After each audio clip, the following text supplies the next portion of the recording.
For most of us, this is a normal day at school. We walk to campus, we grab some coffee, we chat with some friends, and we go to class. We don't have to think twice about where we're going to get our next meal or where we're going to sleep that night. For most of us, poverty doesn't exist. So does this mean that poverty on campus doesn't exist at all?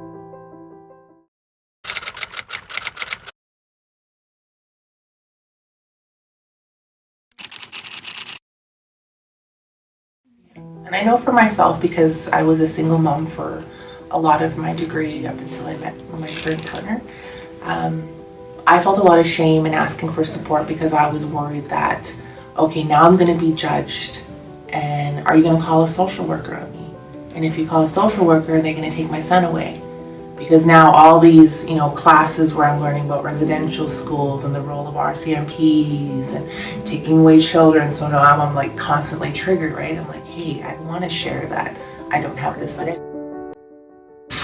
I'm a great actress. I made it seem like everything was fine and okay, but looking back, I don't even know how I finished my degree, to tell you the truth. I just know that I held on like white knuckled the last couple years because those were so hard. But I'm here now and just continue to create safe spaces for all students to come and feel safe.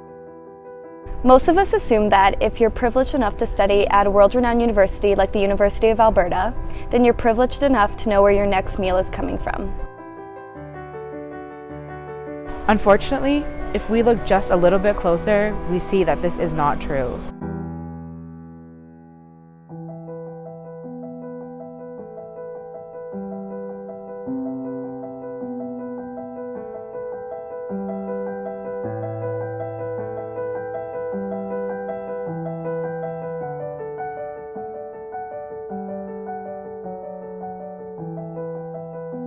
So how many other students on our campus share this experience?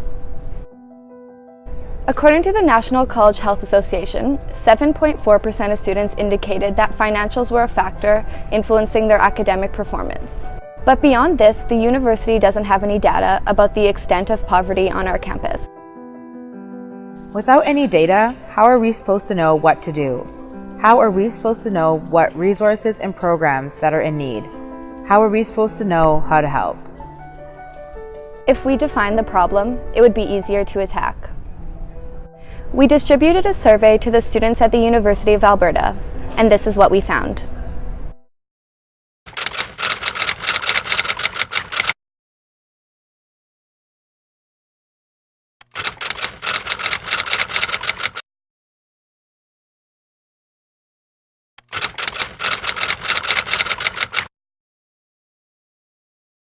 The University of Alberta has plenty of programs for students living in poverty, both for the long and the short term. So within the Dean of Students portfolio, one of the specific programs that we have that is addressing elements of poverty within our campus community relates directly to the homelessness project, the student homelessness project.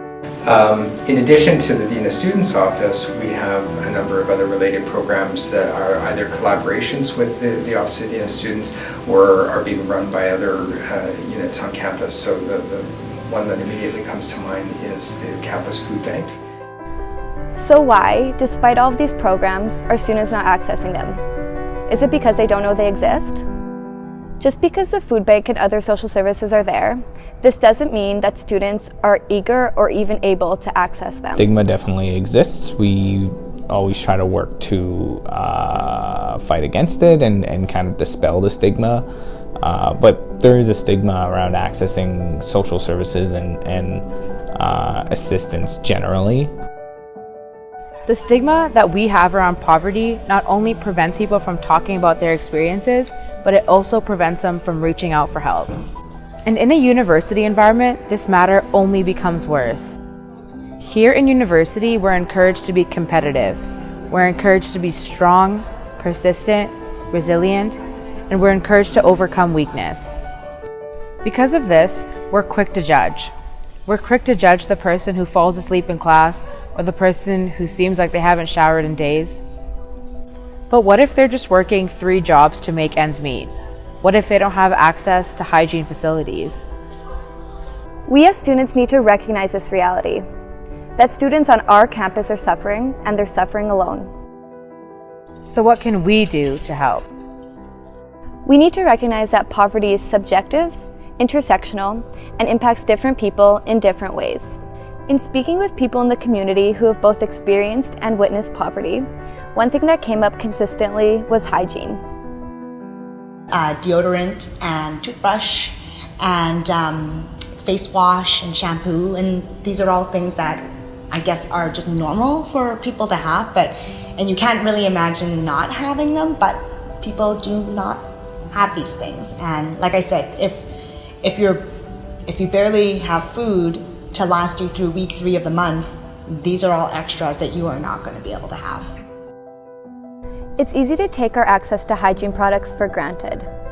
Most of us don't think about where we're going to get the money for shampoo or how we're going to afford to buy deodorant. But if you had to choose, what would you prioritize?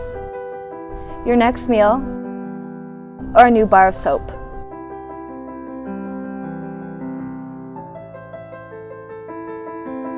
Because of this, hygiene is often overlooked in efforts to alleviate poverty.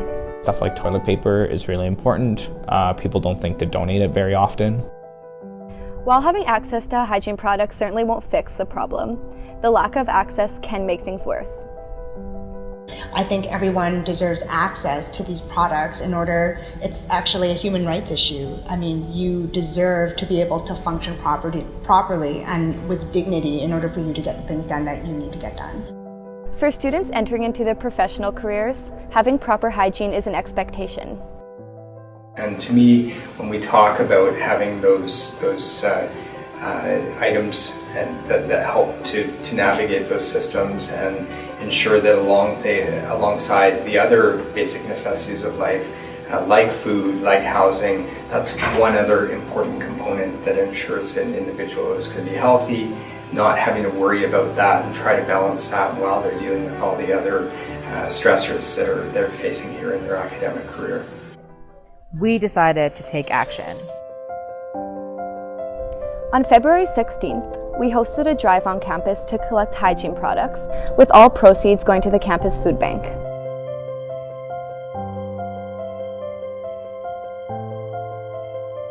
Unfortunately, initiatives like these aren't sustainable in the long term. I think if I was to give one last comment in regards to poverty on campus and the role that we as students and faculty and staff and alumni all play in terms of supporting individuals in our community, it's really a community matter. And it's something that in order for us to be successful, we need to shift our culture and shift our thinking away from an individualistic perspective that really puts the onus and the blame on an individual in terms of their situation and in terms of getting themselves out of that situation, and recognize the importance and the value of working as a community to support each other. And I think that's a key message I'd like to ensure that's taken away from this project. I think it's really important that we shed light on this and that we work to remove the stigma around discussions like this, because the reality is university students and post-secondary students in general are no different than any other member of our larger community, and we need to recognize that when it comes to poverty, it's something that we don't need to be ashamed of, but it's certainly something that we all have a role to play in terms of addressing. We need a stronger, holistic, and more comprehensive approach to poverty that includes both the university administration and those who understand the experience of living in poverty. But in order for this to happen, we need to define the problem. We strongly encourage the University of Alberta to conduct a more in-depth and rigorous study about poverty on our campus. Please sign our petition at change.org if you want to see the university administration take action. Your voice matters.